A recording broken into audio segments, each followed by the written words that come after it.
We are in a new gate. We're in gate 47, the gate of oppression, the gate of realizing, and the first line, which is called taking stock. The first line is always the foundation. It is the beginning of the process, and it is introspective. First lines are always introspective. And this is a classic line for that because it's called taking stock. And this is what taking stock is about, really. It's that introspective process. The exaltation says the ability in times of hardship to concentrate on eradicating the negative factors that have led to oppression. Realizing the negative thoughts have to be eradicated. The ability in times of hardship. It's putting it on the table straight away. It's saying, right away, this gate is about hardship. The abstract circuit is deeply related to the solar plex emotional system. It's a thing that there is no truth in the now. Now, the abstract mind, there is only the transitoriness of ideas. There is only the sense of things rather than the truth of things. And that's a hardship. There's no stability to be found in that. It makes for people who have very uncomfortable inner mental lives. It's very hard not being able to make sense out of your life. And of course, they're not supposed to make sense out of their life. They're supposed to make sense out of life according to their design, not their life. They allow their mental perception to come out when they're called. Whenever you're looking at the past through this gate, you're trying to figure out what went wrong, in a sense. That's part of the process that comes in. You're always looking to see why it didn't work the way we wanted it to work, the way it should have worked. It could have worked, or it might have worked. You get to the point where that kind of a mind is trying to eradicate what went wrong in order to come up with an idea of what could be right. This is the nature of this kind of mind. If you think about the nature of connections between the head and the ajna, and the ajna and the throat, these are all projector channels. And if you look at a channel according to its type, which is something Ra said was really good to do, it really gave you a sense of the qualities of that channel and the expression of that channel, then you can see that the 47, the 64 is constrained by its type. By being a projector channel. It cannot stand up and shout, "Hey, I've done it, I've made sense of something," because no one's going to listen. It has to wait to be recognized. And in that moment of recognition, the value of their mind can then be shared with others, and they will not be tormented with it. Ra used to say that he had a wonderful mind. It is great for us, but it never stopped being a pain in the neck to him. It would tell him the dumbest things about himself, what he should do, what he shouldn't do, what he could have done, what he should have done, might have done. And because that's the nature of the mind, that's how it works. And the key is not to pay any attention to it.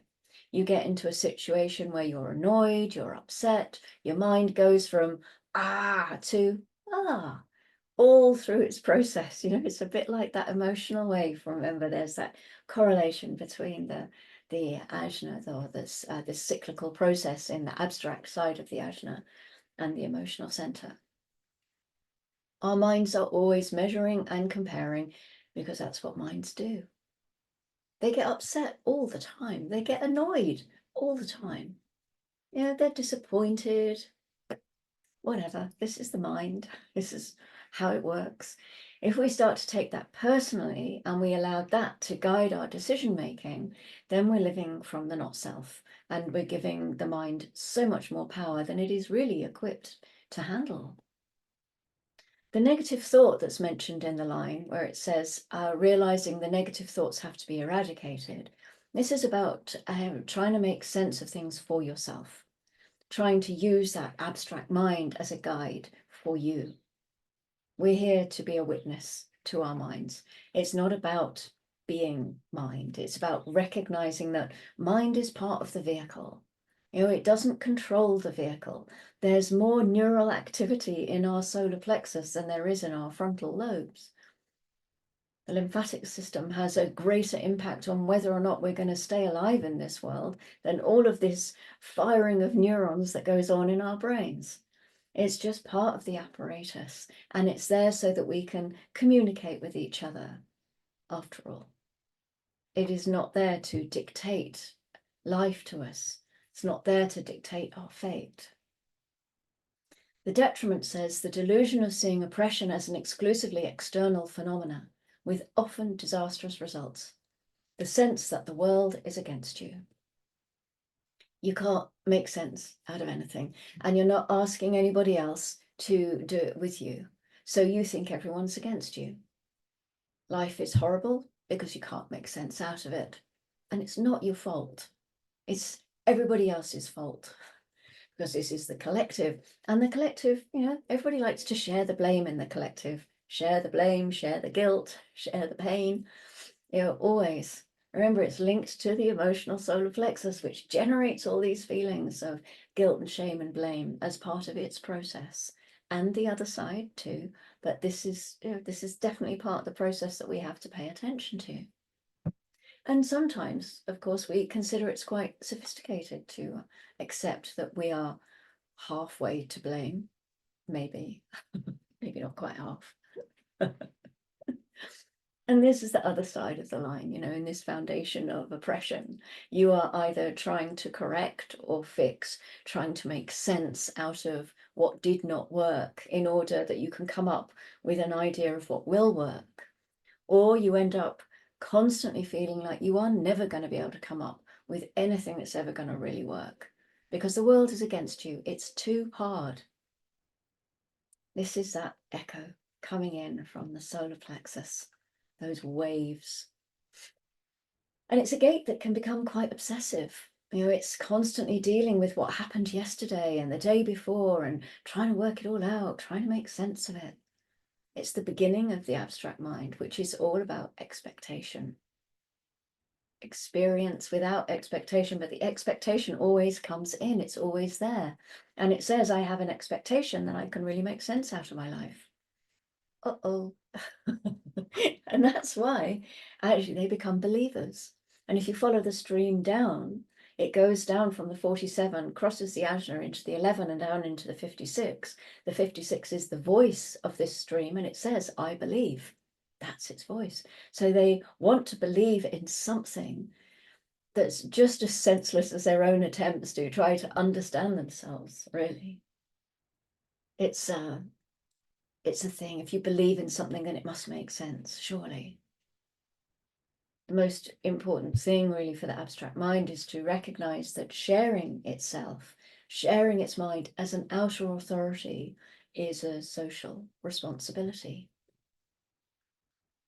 So the earth, we have the earth grounding gate 47 and it's coming through gate 22, which is the gate of grace. And in the first line, it's called second class ticket. The ability and the emotional awareness to accept and enjoy a subordinate position. That's what this says. And also the inevitable humiliation that comes with claiming a first class ticket or a first class seat when you've only got a second class ticket. So what is this about? How does this ground in? I've been sitting with this one. Some of these are really tricky. And what I came up with is I wondered if it's all about waiting, really, if it's that giving the patience or the grace to gate 47 to wait to be recognized, to wait to share what it has realized rather than being humiliated by putting itself out there into the collective without having been invited, with its realizations going to waste or being ridiculed, which is always that anxiety that comes in this gate being in the ajna center. So we also have Mercury on the move, moves into gate 59 at 9:57 this morning. And this is the gate of sexuality. So listen out for people talking about new relationships, perhaps, as they break down a barrier to achieve union, or perhaps a new project that they have overcome a hurdle to get going with. Or maybe they're having trouble with because, of course, it's fertility or not in this gate. The 59th gate is a sacral gate. that governs human sexuality and intimacy. So if you have this gate in an undefined sacral center, then the 59 can operate inconsistently, leading to many incorrect relationships. And there is that thing of, oh, it's the gate of sexuality, it's the gate of fertility or sterility. So look at all of these different keynotes, always put the or not with them and get a real picture of what may be coming through, and listen out for it as Mercury moves into this position. The moon is still in gate 14 from a little bit earlier this morning. The 14th gate in the I Ching represents power skills and the ability to use energy correctly. It provides direction in life. This is the generative source of energy for the second gate, which is the driver of the vehicle. It's where our magnetic monopole sits. Gate 34 is next at 1840, and this is the power of the great, the gate of power. The 34th gate is, by its name, a powerful sacral gate that empowers intuition and enables survival, perfection of form, and charismatic existence. These are keynotes for all of the gates that it can hook up to, its harmonic gates.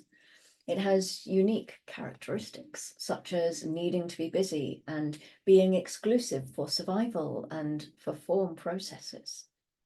When it operates correctly and it honors its own strategy, the 34 is crucial to the display of power, and it can serve the common good through that display of power. It can be very empowering. It can also be self-empowering, both sides. Gate 9 is the last gate, and that is tomorrow morning at 5:39, the taming power of the small being the detail.